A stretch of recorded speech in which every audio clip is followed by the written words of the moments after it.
Like it or not, life constantly urges us to take the next step. People travel and migrate to new places. As they travel, they fire up the stove and bring with them to their new abode the flavors from home.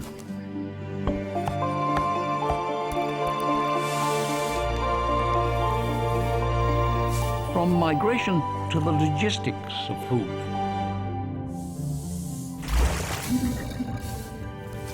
From the evolution of culinary techniques to the many paths down which fate might lead you, the rapid pace of change is the one thing that doesn't change.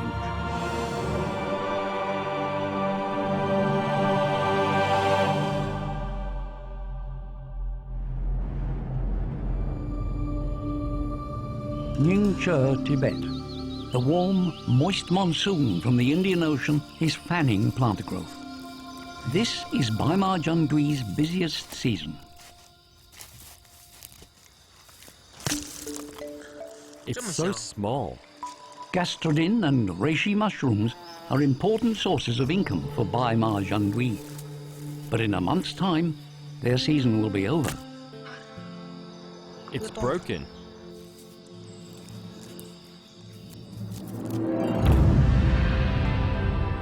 Ningxia's mountains tower 7,000 meters over its valleys. It's a county rich in alpine plants.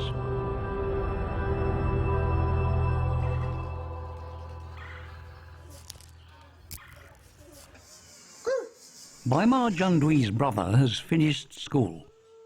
Baima Jiandui has to earn enough money, and quickly, to pay his brother's university fees.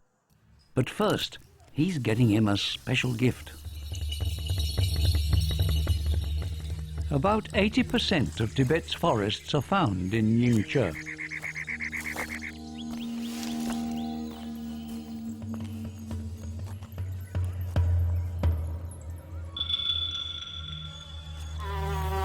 Baima Jiandui is searching for a beehive that he discovered a few days earlier. He has to get to the top of the tree. The locals regard honey as a precious, nutritious food, worth taking risks for.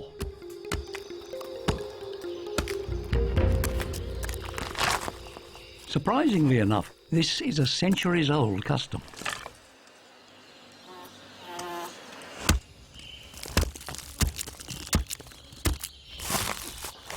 Baima Jiandui ties himself to the tree with a vine. His life now depends on the strength of the vine.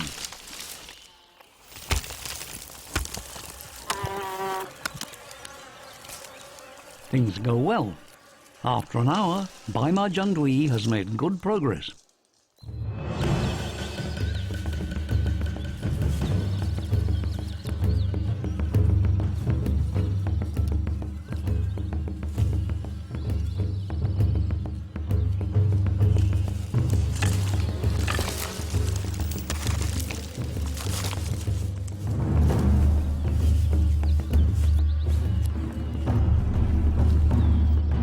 His dad arrives and anxiously looks on.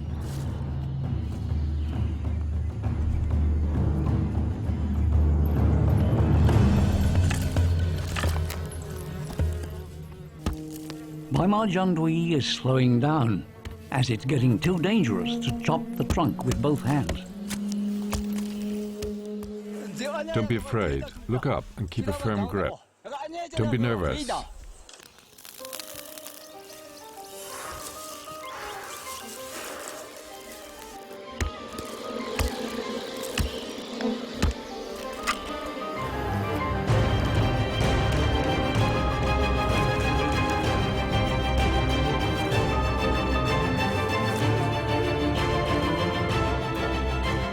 Three hours have gone by.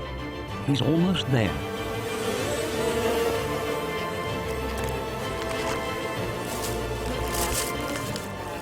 Now he unties himself.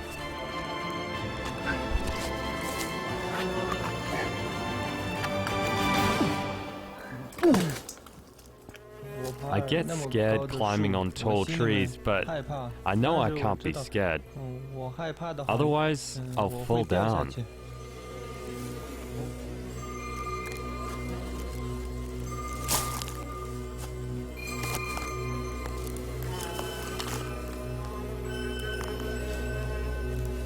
Wild bees aren't afraid of humans, but Baima Jandui learned from his elders how to smoke the bees out of their hive. When the tree hole is hacked open, there sits the sweetest honey.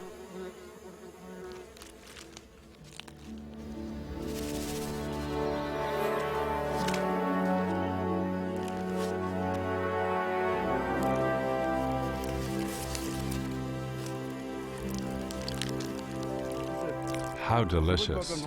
We haven't had it for a long while. Sweets of any kind are a rare commodity in this isolated forest. Honey is the best gift Baima Jandui can give his family.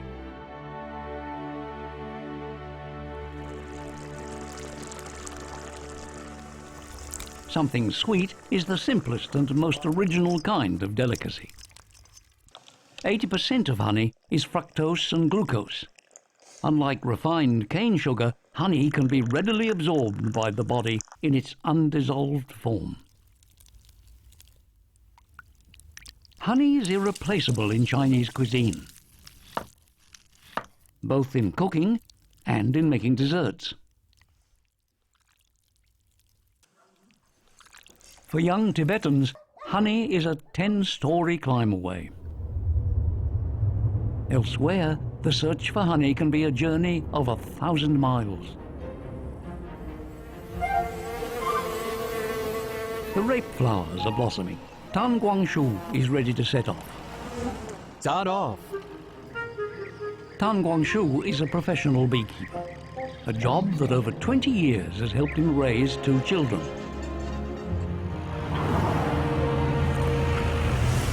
Every spring, Mr. Tan and his wife go on a blossom chasing trip.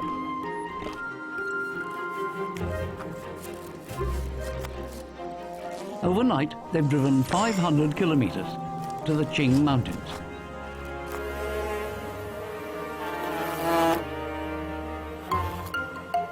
China's best pagoda blossom honey is found in the Qing Mountains. Mr. Tan cannot relax as beekeepers rely on good weather to make their living.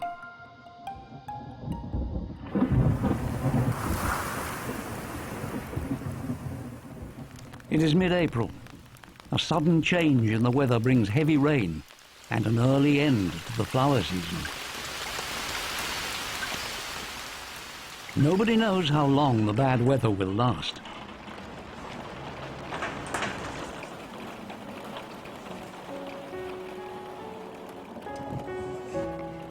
"20-odd years ago, Mr. Tan promised his fiancée a sweet career for them both.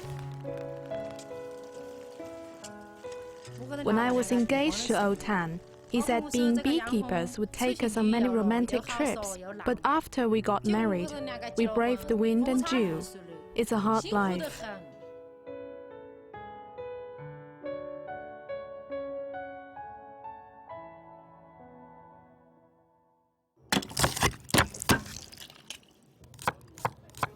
In the old days of limited transport, people making long trips would take preserved foods with them. These foods were called road dishes. More than just sustenance, they offered travelers the familiar flavors of home.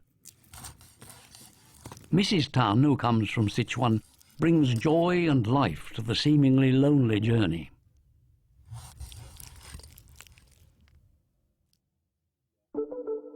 It takes time. I know that. She has very little patience. Soft tofu is the simplest and most appetizing Chuanyu food. Mrs. Tan can make it with only the simplest utensils. I like being a henpecked husband. She's amazing. She holds up more than half of the sky. I know you are starved without me. You must be hungry, so you're pretending to praise me. Sichuan women can do anything.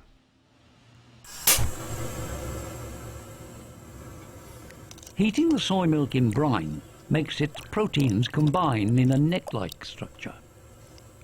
Bean curd is produced when the proteins in soybeans restructure and congeal. Once the excess water is removed, The change in the tofu's texture determines its taste. Something marvelous is about to happen in the makeshift tent.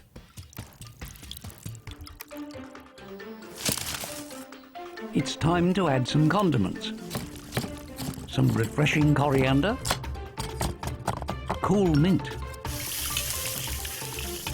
crispy deep-fried peanuts, and some sour and spicy pickles. All of these help the travellers to forget their fatigue.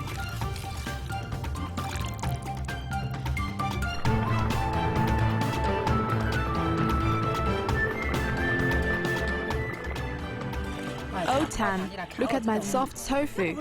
It's the same as I made at home. The water is so clear. A great success. It's beautiful.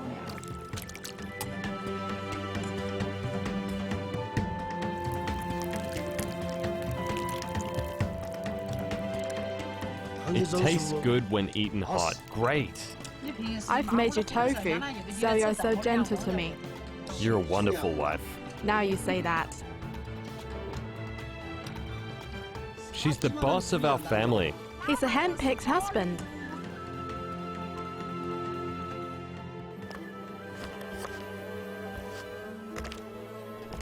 The delicious meal marks the beginning of the next leg of their journey.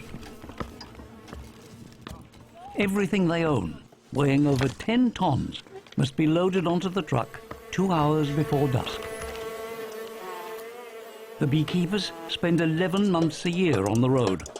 They work very hard to provide a comfortable life for their 2 school-aged children.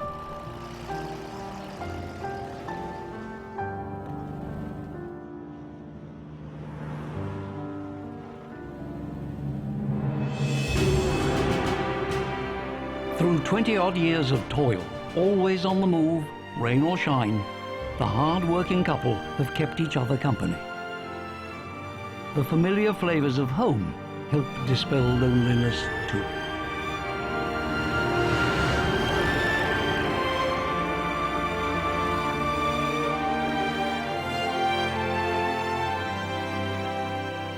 Mr. Tan and his wife travel with their bees.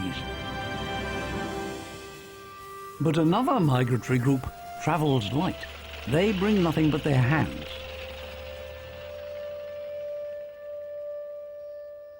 The wheat on the northern side of the Qing Mountains is ready for harvest, and machines have not yet displaced the traditional reaper. Reaping is an ancient profession. Wheat reapers challenge modern machinery with their bare hands.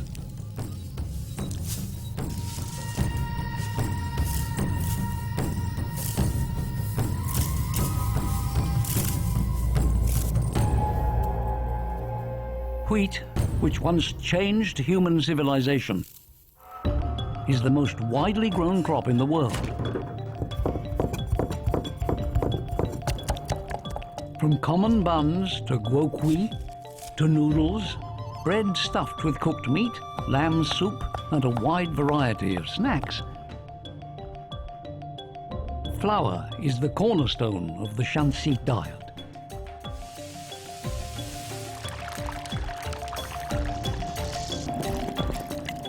But for the most aromatic noodles, you have to wait until harvest time. Wheat is rich in starch and protein, and it's at its sweetest when just harvested. We can't cheat these hard-working laborers. All right, Take the money for your hard labor. we've made some money. You earned it. Shanxi people make noodles by cutting dough into strips 3 centimeters wide. With the right amount of heat, these strips give noodles from a fresh harvest their perfect texture and delightful aroma.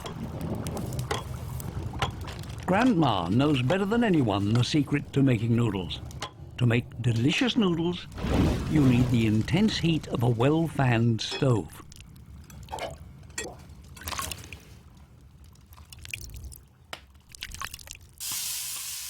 Sa tse, a sauce for the noodles, is made of black fungi, carrots and silken tofu.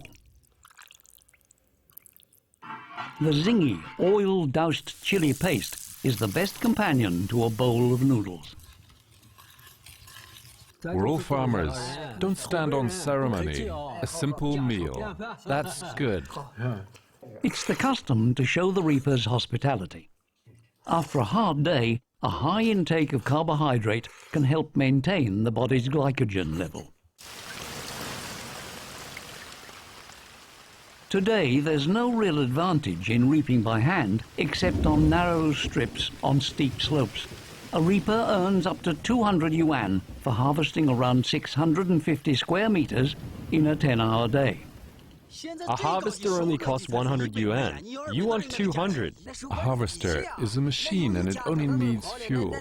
But we have to cut a handful at a time. But the pay you ask for is far too high, higher than the market price.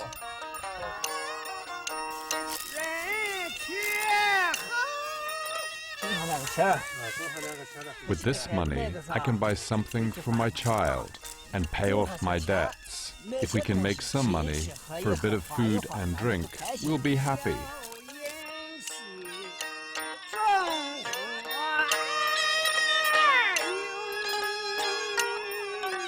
The reapers have been out for over 10 days, but they've earned less than 1,000 yuan each so far.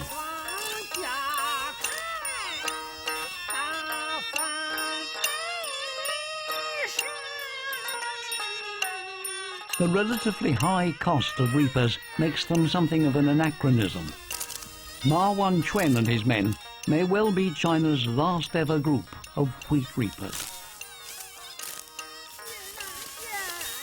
Their age-old profession and their legends are fading away in the face of machine competition.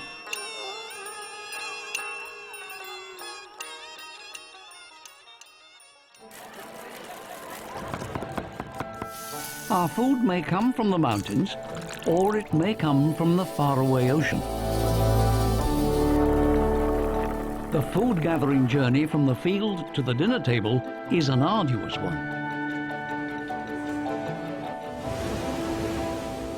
The ocean is man's last hunting ground. Scientists predict that within 50 years, China's ocean fish stocks will be completely depleted. Zhejiang fisherman Yang Shilu believes that fishing will be a viable career only for another 10 years at best.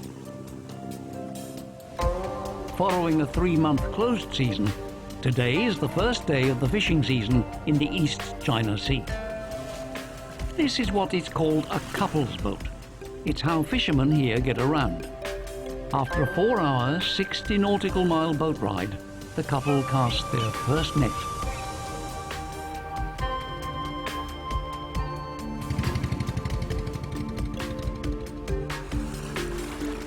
Sanmen Bay on the coast of Zhejiang province once enjoyed a diverse and plentiful stock of fish. With a full moon and an approaching king tide, Mrs. Young isn't feeling well. She's getting seasick.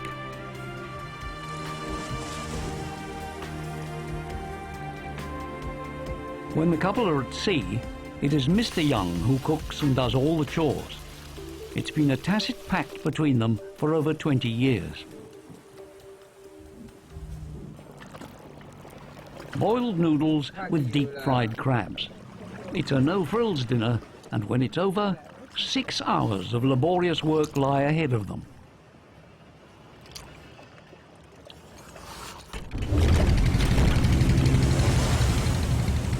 The first cast of the net for the season is an important moment. It's hard to make money from the sea. To make a living, we have to make great efforts.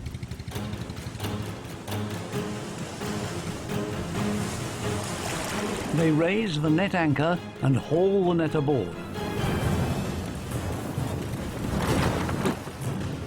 This net has been in the water for 20 hours. When it's pulled up, the catch proves disappointing.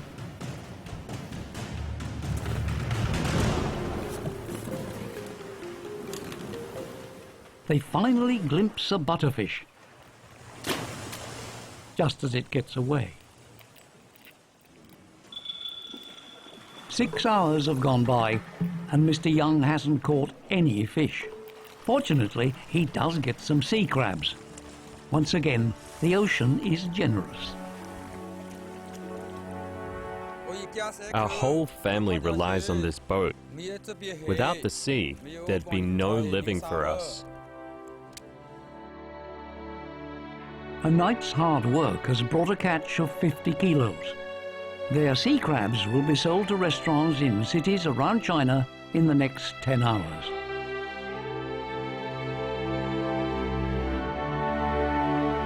Finding the ingredients for cooking often takes hard work and extraordinary patience. Finding mountain produce is no exception. After spending half a day searching, Rao Changqing is still empty-handed.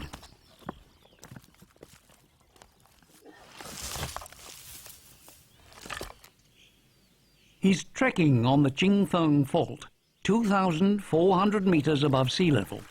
At this altitude, the mountain dew nurtures a rare delicacy.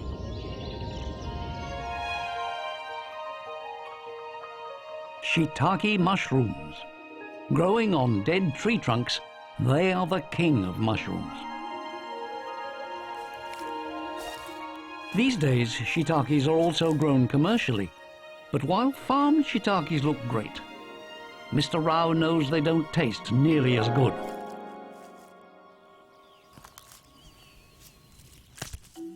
Wild mushrooms don't look very pretty, but they're more nutritious. They're tastier. Shiitakes grow slowly in the cool climate, but they're fleshier. The extreme temperature range between day and night causes the cap of the mushrooms to crack open.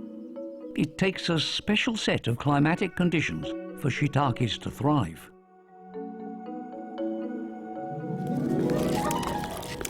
A fresh shiitake mushroom is 90% water. The secret lies in the drying process. Farmed mushrooms are char-grilled in a griller room. When fresh, the mushrooms are nowhere near as flavorful as when they are dried. This is because as they dry, they release a great deal of guanylylic acid, which gives them their intense flavor.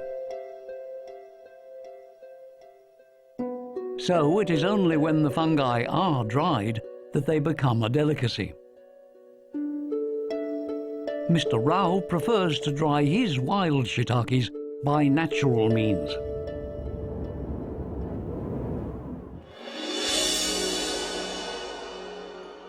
The fleshy shiitakes dry in the sun and wind, slowly building up their flavor.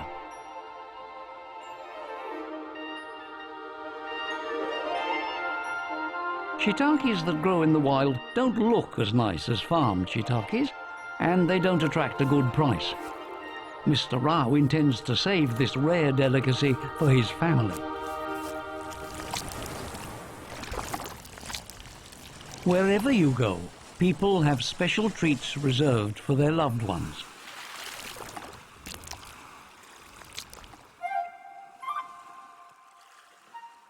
The locals call octopi tide gazers. They come out during high tide and go into hiding during low tide. Young Shalu is a skilled octopus collector.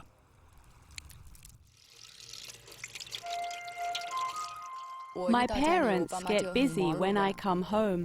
They go out to catch mudskippers and octopi. Then we three make a meal together. It's such a happy feeling. The collagen in octopi mixes with the condiments to form a thick sauce. Their flesh is slightly firm and chewy. This delicacy is the pride of local fishermen.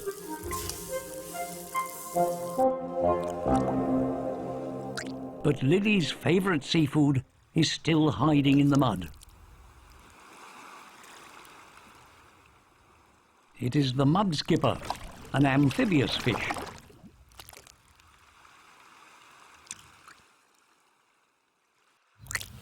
A Unless you spend at least 5 years perfecting the technique, don't even think about catching them. Mr. Yang catches these 5-centimeter fish from a distance of 10 meters. He uses a 5-meter fishing rod with a 6-meter line.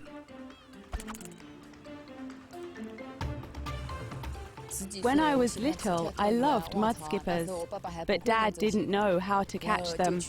He spent years learning the skills. The whole process takes 1/8 of a second. It's captured with a high-speed camera.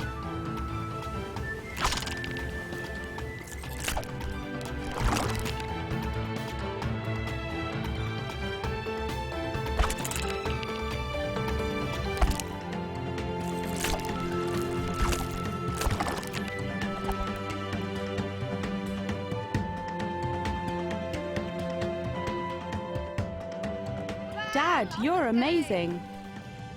Be proud of your dad.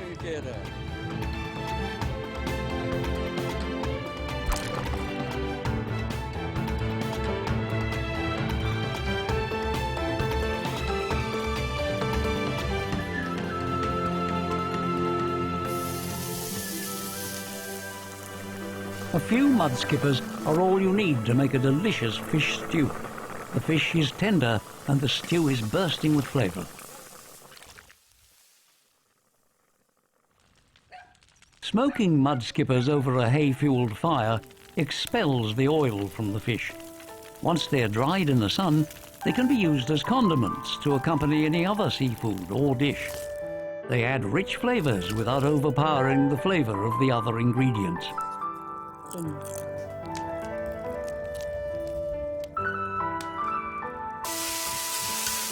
It's an elderly man's occasional treat for himself. The more extraordinary a delicacy is, the more ordinary it looks. Likewise, the joy and fulfillment from a day's hard work are incredibly rewarding.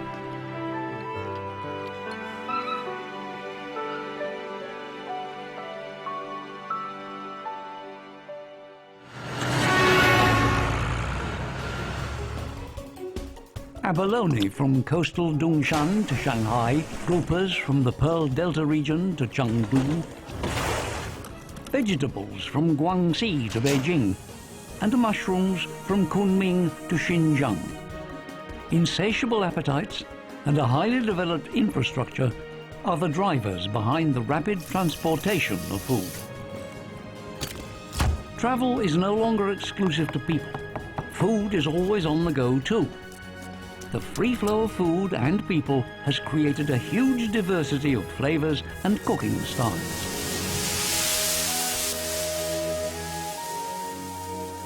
This griddle, 2 meters in diameter, is an outzer. It's used to make the iconic Shandong pancake.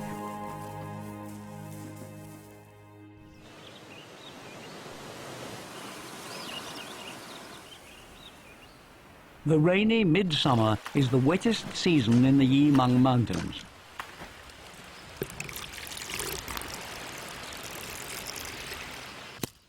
It's Grandma's birthday. Xiao Hui and her family have spent days preparing for it. You'd better do a good job. Make it smooth. A woman enjoys life while a man labors. Men are left with hard labor. I wouldn't bother you if I had good legs. She doesn't appreciate it.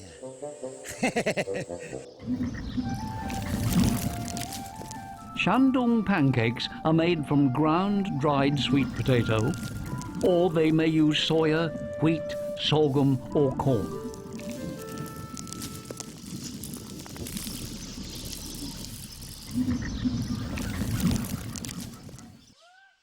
Chunshugo is a village deep in the Meng Mountains.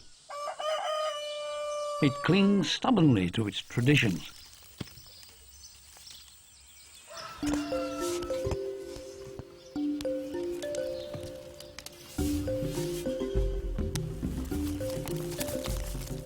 With the griddle heated up, The moistened flour is spread out evenly.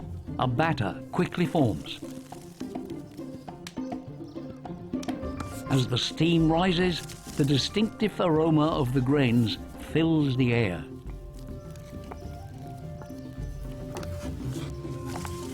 Heat is the key. Too much and the pancake will char. Too little and it stays wet and sticky. With 60 years of experience behind her, Grandma is without a doubt an expert. She controls the heat entirely by experience. Hot pancakes straight from the griddle are crisp. As they cool down, they slowly become chewy.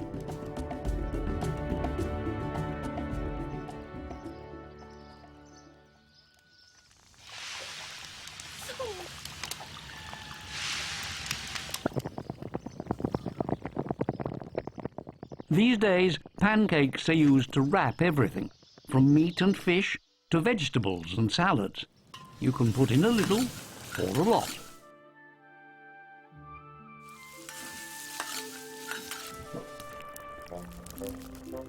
But as far as Shandong natives are concerned, pancakes go best with spring onions.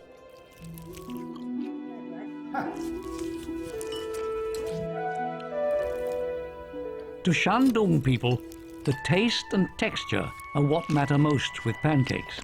These chewy, starchy pancakes are a bit sweet, but they are not for the weak-jawed.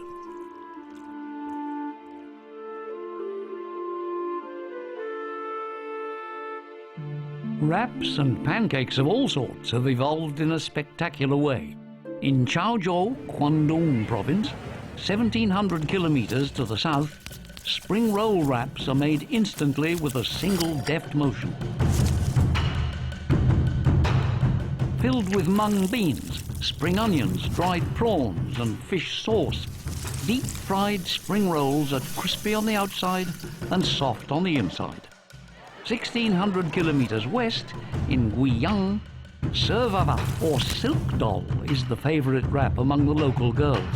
This small wrap can hold 20 vegetables and 4 teaspoons of sauce. Wraps and pancakes come in a huge variety of shapes and sizes, with fillings of every kind.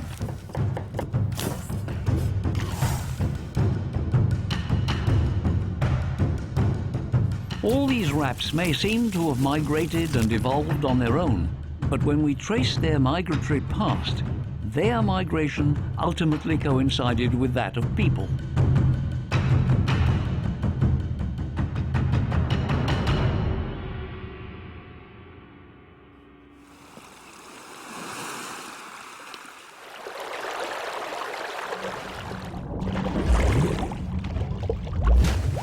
On the Yunnan Guizhou Plateau, every villager, young and old, is scouring the creek bed for a wonderful delicacy.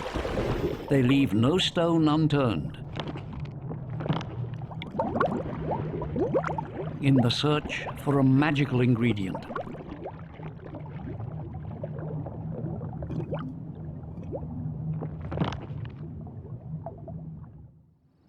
In a remote village in the southeast of Guizhou, Li Jianying from the Miao minority is waiting for her happiest moment.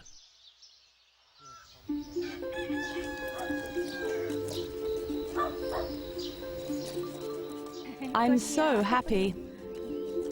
Her parents are coming home after 6 months away. The assembly line worker transforms herself once again into the mother of a Miao family.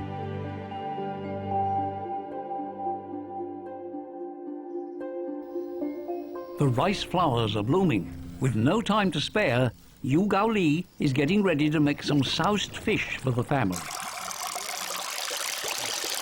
The first step in making soused fish is to make sweetened rice.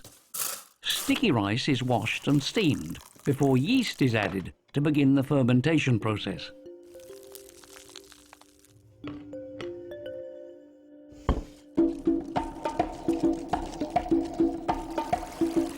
The carp, which have been fattened on rice flowers, are now in their prime.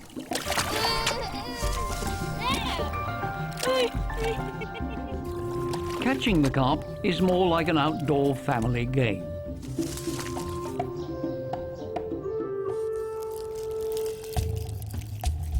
The carp are cleaned, arranged on the stove, and smoked over a low charcoal flame all through the night.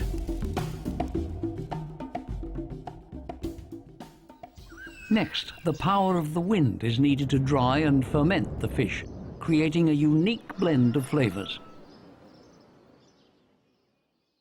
The sticky rice is now covered in mold. The fungus produces a variety of enzymes that convert starch into sugars, giving a refreshing sweet and sour taste. The sweetened rice is mixed with salt and chili before being wrapped in the fish.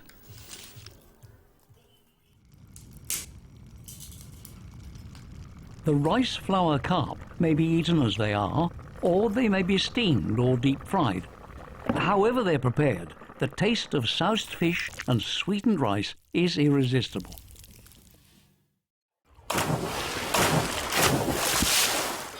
But the most fascinating ingredient is still hiding on the creek bed.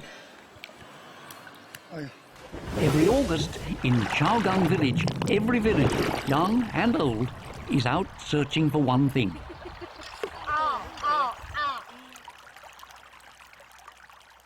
Leishan fish sauce is incredibly delicious, and the rock-climbing fish is its key ingredient.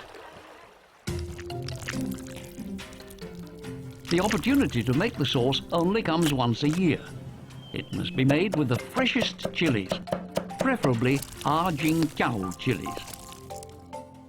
Fresh ginger is used to neutralize the fishy odor.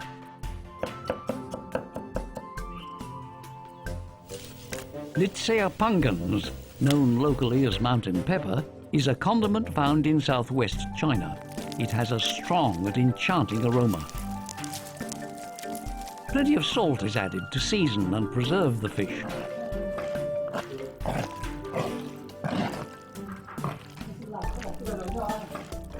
Once all the ingredients are thoroughly mixed, they're sealed in a clay jar, allowing the flavors to brew.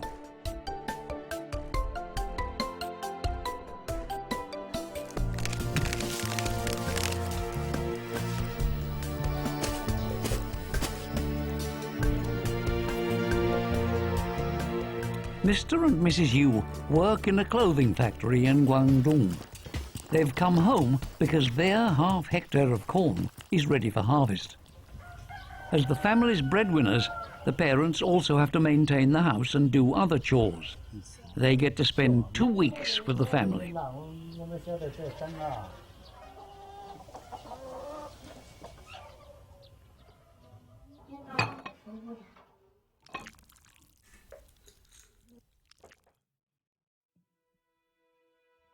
Two weeks is also the time it takes to make soused fish. The lactic acid bacteria and yeast catalyze to create an aroma. The volatile organic acid gives the fish sauce a special tang. This is how this condiment, the pride of the Miao people, is made.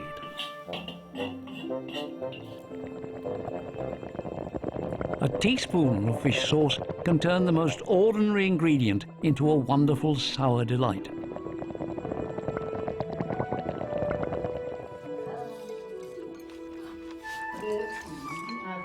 This is the most delicious family meal of the year.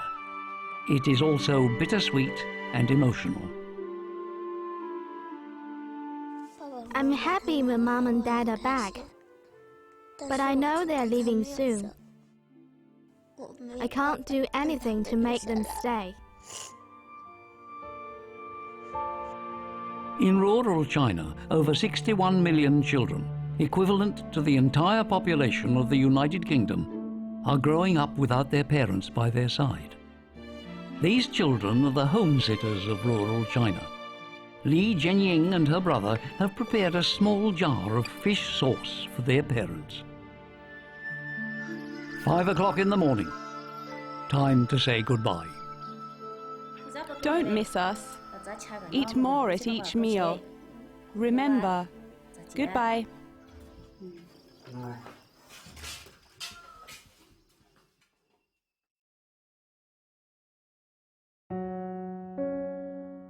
The jar of flavors from home will travel with the parents to Guangdong, a journey of 1,000 kilometers. Perhaps one day and far away, the fish paste will evolve into some other dish. Food has been evolving and traveling with people for thousands of years.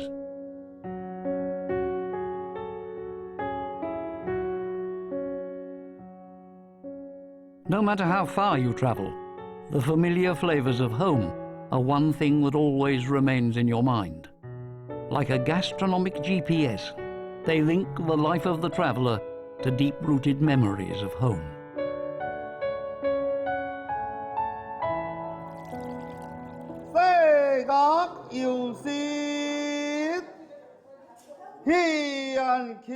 Chang Shekun has returned home after living abroad for 40 years. A solemn ancestral worship ceremony puts a formal seal on his homecoming. In this part of China, it's the custom to treat villagers to a banquet. A village banquet is required for all important announcements. This is a homecoming banquet. Friendships from 40 years ago are rekindled in an instant.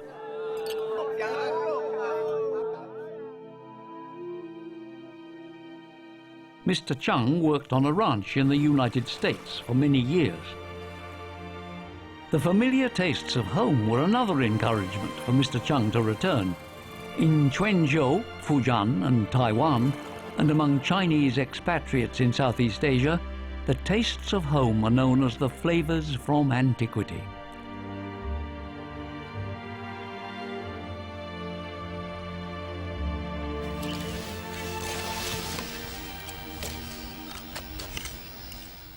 In the sandy fields of the coastal village of Dasha, they grow a plain-looking local vegetable. It looks ordinary enough, but most of the crop is exported.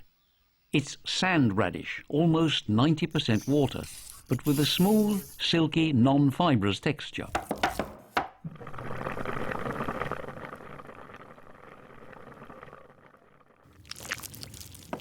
Lean pork with a little fat, preferably with the skin still on, is cut and stir-fried with mushrooms, oysters and dried prawns.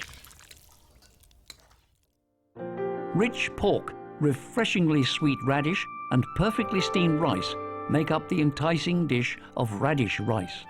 For Quanzhou people, it's a simple and rewarding staple.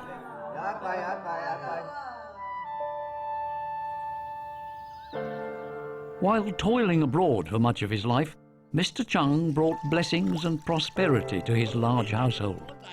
His lifetime journey began and will now end in the place he calls home. This is the millennia-old desire of the Chinese people, simple yet powerful. Up in the Shandong pastoral highlands of Gansu province, Mr. Tan and his wife are getting ready to head off to their next stop, some hundreds of kilometers distant. In Ningche, the reapers have returned home to Guyana to harvest the wheat in their own fields. On the East China Sea, the couple's boat once again weighs anchor to make for the next fishing spot. China is undergoing radical change. People and food are traveling and finding new homes at an ever faster rate. But no matter how hurried their footsteps might be, or what challenges and joys they might experience in life, the taste of home reminds the Chinese 3 times a day to know where they are going, while never losing sight of their origins.